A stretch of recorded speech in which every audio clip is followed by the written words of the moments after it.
Page number 30 start करते हैं। Easy question है, ध्यान से पढ़ के देते जाइए। वन लाइनर है। Mother of Mahatma Gandhi, Lilavati, Putlibai, Shardabai, Kushma Devi. Answer is very simple. किसी का गलत हो तो अपने को क्या बोल Putlibai is the correct answer. Next question, Gandhi ji का जन्म कहाँ हुआ था? पोरबंदर, राजकोट, अहमदाबाद, दिल्ली। दिल्ली। आई थिंक सबका आंसर सही है। Porbandar is the correct answer. Who established the National Indian Congress? National Indian Congress किसने स्टार्ट की थी? Vallabh Bhai Patel, Sarojini Naidu, Jawaharlal Nehru and none of the above. इनमें से कोई नहीं।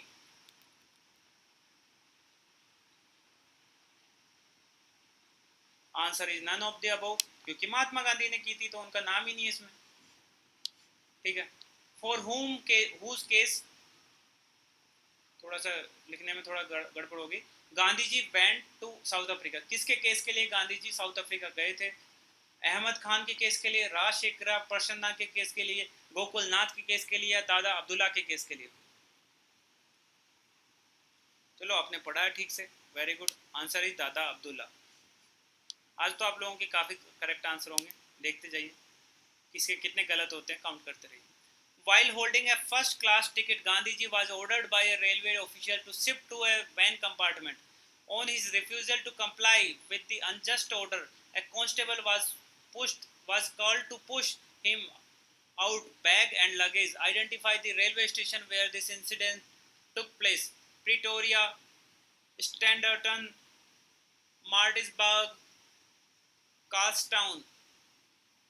गांधी जी को ट्रेन से फेंक दिया गया जबकि उनके पास फर्स्ट क्लास का टिकट था। उनको बोला कि फर्स्ट क्लास आपके लिए नहीं है। कौन से रेलवे स्टेशन पे ये घटना हुई? Answer is simple, Pretoria. Next question, Indian ambulance corps जो गांधी जी ने बनाई थी, कौन से युद्ध के दौरान बनाई थी? Chaco wars, Boer wars, banana wars या Rif wars?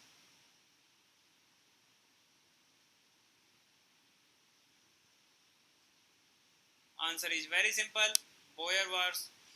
Next question, Gandhi ji the hero of satyagraha struggles of Indians in South Africa, South Africa के hero, landed in Bombay on, Bharat में कब आए? जनवरी 9, 1915, 1915 सब में, फिर जनवरी 16 को, फरवरी 10 को या फरवरी 20 को? आंसर इज सिंपल, जनवरी 9, 1915 प्रवासी भारतीय दिवस के नाम से भी जाना जाता है ये दिन। Who was the political Guru of Mahatma Gandhi? Mahatma Gandhi के राजनीतिक गुरु कौन थे? गोपाल कृष्ण गोखले, दयानंद सरस्वती, रविंद्रनाथ टैगोर या नन ऑफ द अबव? आज तो सबके सारे क्वेश्चन ही अभी तक सही जा रहे। Answer is simple, Gopal Krishna Gokhale. When Gandhi ji won Nobel peace prize, Gandhi ji को नोबेल पीस प्राइज कब मिला? 1937 में, 1947 में, 1939 में या नेवर, कभी नहीं? आंसर इज कभी नहीं, never. Which one of the following books is और are the work of Gandhi ji? कौन सी बुक गांधी जी ने लिखी थी? Light of India, Hind Swaraj, my experiment with truth या दोनों? हिंद स्वराज या my experiment with truth, B और C? Answer is B and C, D answer सही है। दोनों लिखी थी, हिंद स्वराज और माई एक्सपेरिमेंट विद ट्रूथ। चलिए थोड़ा अब आपको थोड़ा सा हो सकता है कि अगला क्वेश्चन दिक्कत आए। गांधी जी की बुक थी the story of my experiment with truth, ये ओरिजिनली गुजराती में लिखी हुई थी। किसने इनको इंग्लिश में ट्रांसलेट किया? दिमाग लगा कीजिएगा। मगन लाल गांधी, महादेव देसाई, प्यारे लाल जी, सुशीला नायर? हिंट है, इन्हीं के सेक्रेटरी थे, उन्होंने की थी इसको इंग्लिश में translate. Answer is Mahadev Desai, इनके सेक्रेटरी भी रहे। Next question, which of the following according to Gandhi ji is और are an essential principle of satyagraha? Satyagraha के मेन प्रिंसिपल कौन कौन से थे? पहला, infinite capacity of suffering, suffering मतलब दर्द सहने की अद्भुत अतुल्य मतलब बड़ी कैपेसिटी होनी चाहिए इंसान के अंदर, नॉन वायलेंस, उसमें अंदर वायलेंस नहीं होनी चाहिए, अहिंसा नहीं होनी चाहिए, और तीसरा ट्रुथ, उसको सच का साथ देना हमेशा, या सारे के सारे होने चाहिए अगर सत्याग्रह आपको स्टार्ट करना है तो। ये बेसिक प्रिंसिपल्स हैं गांधी जी के, not be all of the three, सारे के सारे होंगे। अगर आप सत्याग्रह करोगे तो आपको सफरिंग भी होगी, और सफरिंग बहुत ज़्यादा होगी, आपको जेल में डाल दिया जाएगा कई कई सालों के लिए। नॉन वायलेंस तो आपको रहना ही है, और ट्रुथ के साथ देना, जो सच का साथ देना हमको कभी भी, ठीक है। गांधी जी की तो मेन फिलोसफी थी ट्रुथ, इसके बारे में बात करेंगे कभी, तो आंसर इज डी, ट्रुथ का। डू और डाई किसने दिया था स्लोगन? सुभाष चंद्र बोस, बिपिन चंद्र पाल, सरोजनी नायडू, या नन ऑफ दीज?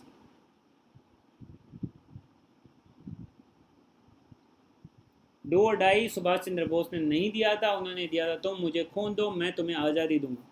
डू और डाई, करो या मरो का नारा दिया था गांधी जी ने, इनमें ऑप्शन में है नहीं, तो नन ऑफ दीज आंसर होगा। अनटू दिस लास्ट, ये बुक थी, गांधी जी इसको पढ़े थे और इनसे गांधी जी की लाइफ पे बहुत ज़्यादा प्रभाव पड़ा था। ये बुक किसने लिखी थी? जॉन रस्किन ने, रस्किन बॉन्ड ने, हरमन कैल्बेच ने, या लुइस फिस्चर ने? इस सारे के सारे राइटर्स को पढ़ते थे, पर ये वाली बुक किन्होंने लिखी थी?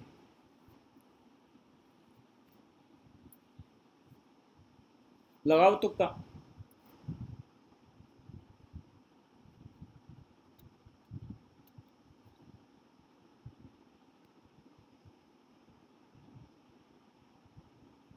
आंसर इज जॉन रस्किन, इनकी बुक है अनटू दिस लास्ट, ठीक है, याद रखिएगा। ये बुक क्यों रेफरेंस आया? क्योंकि गांधी जी इस बुक को पढ़े थे और उनकी लाइफ पे मतलब इस बुक का बहुत बड़ा प्रभाव पड़ा था, ठीक है। नेक्स्ट क्वेश्चन, इसमें से बताओ कौन सा सही मैच नहीं है नाम? महात्मा गांधी नाम दिया था रविंद्रनाथ टैगोर ने, मलंग बाबा कबायलीज ने दिया था नाम, इंडियन फकीर फ्रांक मॉरिस ने दिया था, राष्ट्रपिता सुभाष चंद्र बोस ने दिया था। कोई एक नाम है जो गलत तरीके से मैच है, जो इन लोगों में से नहीं दिया था। मलंग बाबा तो दिया था कबायलीज ने, ये कैसे गलत हो जाता? नॉट करेक्टली मैच, मतलब गलत है। नॉट मलंग बाबा तो दिया था। आंसर इज इंडियन फकीर या ट्रेटर फकीर, विंस्टन चर्चिल ने दिया था ये नाम, तो फ्रांक मोरिस ने नहीं दिया था, ठीक है। Who was awarded the prestigious 2020 में वर्ल्ड फूड प्राइज, किसको मिला है? ए के पात्रा, रतन लाल, जोहान बोमा, आई सेकर? दुनिया का बहुत बड़ा प्राइज है ये, लगाओ तुक्के अगर जिसने नहीं पढ़ा तो।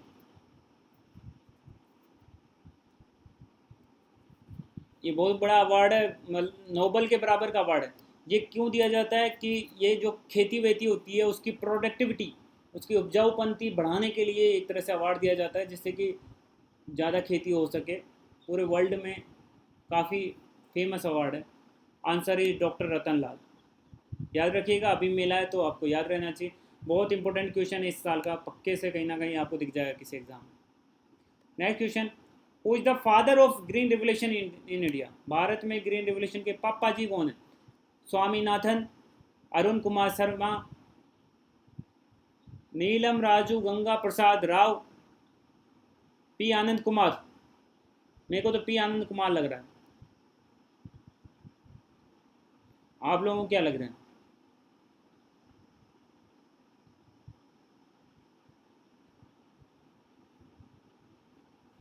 चलो आप लोगों को सही लग रहा है, मतलब A Swaminathan is the correct answer.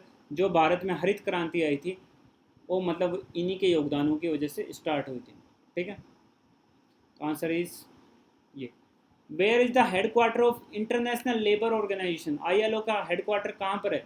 बहुत फेमस ऑर्गेनाइजेशन है, पूरे वर्ल्ड में लेबर्स के बारे में काम करती है। जिनेवा, वियना, रोम, या डावोस?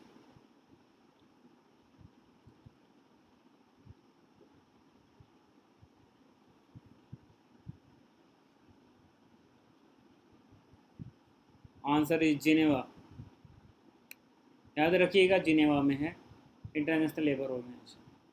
नेक्स्ट क्वेश्चन, अभी NIRF एक इंडिया में रैंकिंग निकालता है पूरे कॉलेजेस के लिए, कि कौन सा कॉलेज बेस्ट है इंडिया में, उसके क्रम निकालता है, टॉप 100 इंजीनियरिंग कॉलेजेस, टॉप 100 मतलब साइंस के कॉलेजेस, इस तरह से बहुत सारे टॉप 100 यूनिवर्सिटी भारत की। उनमें सबसे टॉप यूनिवर्सिटी कोई भी संस्थान कौन सा रहा है? IIT Delhi, IIT Madras, IIT Bengaluru, IIT Bombay. अभी अभी निकली है लिस्ट, थोड़ा बहुत आप पढ़ना समझते हो न्यूज़पेपर वगैरह तो देखिए।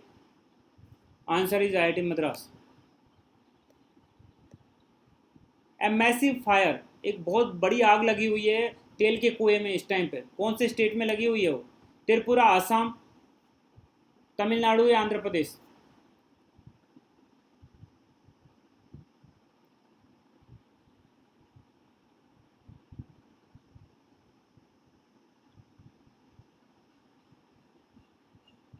तमिलनाडु में कैसे आग लगी? वहाँ पे तेल के कुएं हैं क्या तमिलनाडु में? Answer is Assam. आसाम में तेल के कुएं। ऑयल इंडिया लिमिटेड के कुआ कुआ है, उसमें आग लगी हुई है। आता है न्यूज़ में डेली, आप खोलोगे न्यूज़ में ये सब दिखेगा। कौन सा इंडियन वेट लिफ्टर है, वेट भारोत्तोलन होता है ना, वो उठाते हैं वेट को, उस पर डोपिंग चार्जेस लगा दिए थे इंटरनेशनल वेट लिफ्टिंग फेडरेशन ने, अभी हटा दिए वो डोपिंग चार्जेस। इनमें से कौन है? तो आप नाम देख के बताइए। मीराबाई चानू, संजीता चानू, संतोषी मात्सा, सकीना खातून। पढ़ो भाई, ये सब एग्जाम से पूछी जाती चीज़ें।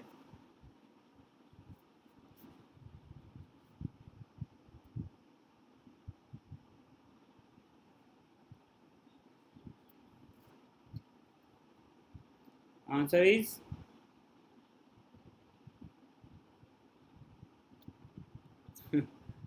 Answer is Mirabai Chanu. ठीक है, नेक्स्ट क्वेश्चन।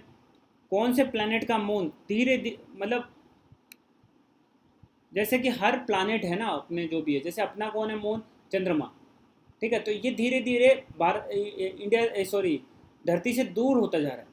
इसी तरह से हर किसी के जो भी मून्स है ना, किसी के 10 हैं, किसी के 70 हैं, किसी के जो हमने देखा था सैटर्न के कितने। ठीक है, तो इस तरह से सबके मून थोड़े थोड़े दूर जा रहे हैं। तो इनमें से कौन से प्लेनेट का मून जितना पहले सोच रहे थे उससे कई ज़्यादा फास्ट उससे दूर जा रहा है? अर्थ, जुपिटर, सैटर्न या नेपच्यून? अभी की न्यूज़ है। अच्छा मैं ये बता देता हूँ, मून का नाम है टाइटन। मतलब उस वो टाइटन अपने जो ग्रह है उससे दूर बहुत फास्ट तरीके से जा रहा है। तो एक तरह से टाइटन किसका मून है? सैटर्न का मून है भाई टाइटन, तो उससे फास्ट गति से दूर जा रहा है। एक परियोजना है ये, सियोनी योजना। उसका टारगेट है 15 अगस्त से पूरा उस परियोजना को खत्म किया जाए। ये कौन से राज्य में है ये लागू हुई है सियोनी योजना? राजस्थान, पंजाब, गुजरात, मध्य प्रदेश?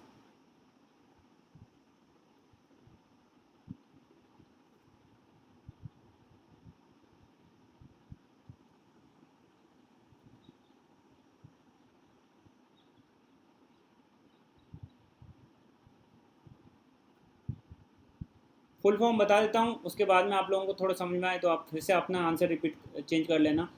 फुल फॉर्म है ऐसे का, तो ऐसे यू का मतलब सौराष्ट्र, एन का मतलब नर्मदा, आई का मतलब इरिगेशन, तो पूरा फुल फॉर्म है सौराष्ट्र नर्मदा अवतरण इरिगेशन प्रोजेक्ट, ये नाम है। तो अब बताइए कहाँ पे हो सकती है? आंसर इज, मैप बना के भी दे दिया आप लोगों को नीचे की तरफ। Answer is Gujarat. तो इसमें क्या हो रहा है मैं थोड़ा सा बता देता हूँ। सियोनी योजना जो कि इंपॉर्टेंट है, ये नर्मदा रिवर जाती है गुजरात में से ऐसे होके। ये वाला इलाका है ना गुजरात का, इसको सौराष्ट्र बोलते हैं। ठीक है, ये थोड़ा सूखा इलाका है, यहाँ पे पानी की बहुत कमी है। पथरीला इलाका है, कुछ नदियाँ तो बहती हैं पर बहुत पत्थर वाला इलाका है, तो ज़मीन के अंदर पानी नहीं जाता और पूरा पानी समुद्र के अंदर चला जाता। तो इस वजह से क्या होता है कि इस एरिया में क्या है, ज़्यादा मतलब एक तरह से पानी इकट्ठा भी नहीं है और पानी है भी नहीं। एक तरह से सूखा वाला इलाका है ये वाला, और कच्छ वाला भी, इधर वाला इलाका भी सूखा है गुजरात का। पर इस इलाके में नदी बहती है और ये नदी का पानी पूरा पूरा समुद्र में वेस्ट ही जाता है एक तरह से। तो गुजरात सरकार ने दिमाग लगाया क्यों ना इस पानी को हम लोग यहाँ ले जाएं। यहाँ से उठा के यहाँ पे ले जाए, पर ऐसे डायरेक्ट तो ले जा नहीं सकते क्योंकि यहाँ पे बीच में समंदर आता है। तो कैसे ले जा सकते हैं हम, ये लोग नहर बना दिए, इसको बोला नर्मदा मेन कैनाल। ये नहर बना दी, ऊपर की तरफ नहर बना दी जो नर्मदा से जाएगी, नर्मदा से पानी लेके नहर बना दी। और फिर ये नहर से इन्होंने क्या किया, इधर से एक और कनेक्शन दे दिया।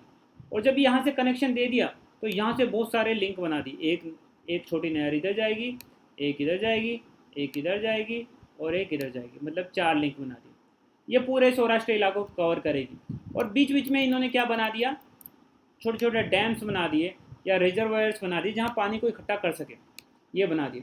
तो जब नर्मदा में पानी होगा तो पानी इधर चला जाएगा और यहाँ से फिर इधर की तरफ, और यहाँ पे सारे रिजर्वायर्स में, तालाबों में पानी इकट्ठा हो जाएगा। और उसके बाद में क्या होगा, ये पानी हम लोग बाद में यूज़ कर लेंगे। तो ये इसका इस परियोजना का ये पूरा उद्देश्य है, सियोनी योजना। ठीक है, सौराष्ट्र नर्मदा अवतरण इरिगेशन प्रोजेक्ट नाम है इसका, शॉर्ट फॉर्म में सियोनी बोलते हैं। तो इसका ये कहानी है इसकी। चलिए, इसी के साथ में आज का क्विज़ ख़त्म होता है। Thank you very much. आशा है कि आप लोगों के क्वेश्चन सही हुए होंगे।